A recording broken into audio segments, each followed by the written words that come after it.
I remember what I wore. The hazardous 4-inch wedges I wore, despite the fact I was the tallest girl in my year group at school. A CNA bra that was somehow too loose, but also too tight. And a lilac dress that added to my age, but took away from my innocence. You wouldn't have fancied me then. I remember watching a mob of panting dogs lapping up another level who lip-synced for us that night. I watched 1,000 chubby fingers being stuffed in places they shouldn't be. A horde of boys spreading their palms as they walked through the crowd to stroke as many girls' thighs as they could. Girls with dresses hitched above their bum cheeks. Girls who traded dignity for popularity. Girls who couldn't speak the words no, because at that age, feminism was just like sex to us. We knew about it, but we didn't quite know how to do it. I don't remember what he looked like. I just remember big hands, dark skin, and that he was shorter than me, obviously. He clenched his jaws around mine, and suddenly my 13-year-old mouth was invaded. Musty pheromones replaced the taste of Bacardi Breezer.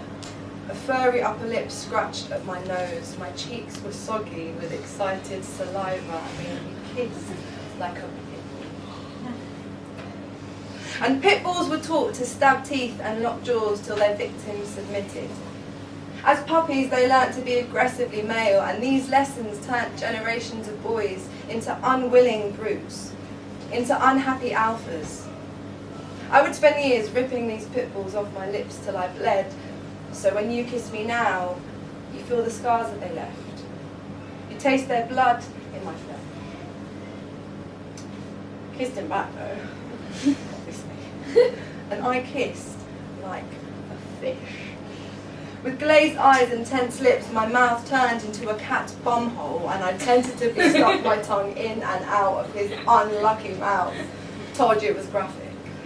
Because the magazines I read and the films I watched taught me to be dainty, submissive, and sweet, and in my 13-year-old brain, kissing like a fish was my way of sticking to the rules laid out for girls in teen magazines. That night in Camden Palace housed so many shameful first kisses, and the saliva we exchanged formed a glue that made us stick to unhealthy notions of what a boy should do, what a girl should do. From the age of 13, the pressure on each gender to play our predetermined roles made us explode in a burst of frenzied hormones, made a bunch of children act the way we thought adults did. At that under 18 rave, I watched my friends dance unwillingly to R. Kelly, and never have the verbs bump and grind been so adhered to, which is appropriate for R. Kelly given the fact that we were all underage.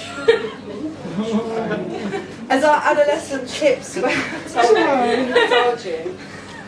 our adolescent hips swayed with wisdom beyond their years, we didn't see a decade of nightclubs unravel before us. A decade where we would have our crotches grabbed at bar rumba and our breasts squeezed at turn mills, yet we would do nothing. That night in Camden Palace drew the blueprints on which I would build my sexual interactions on for years to come.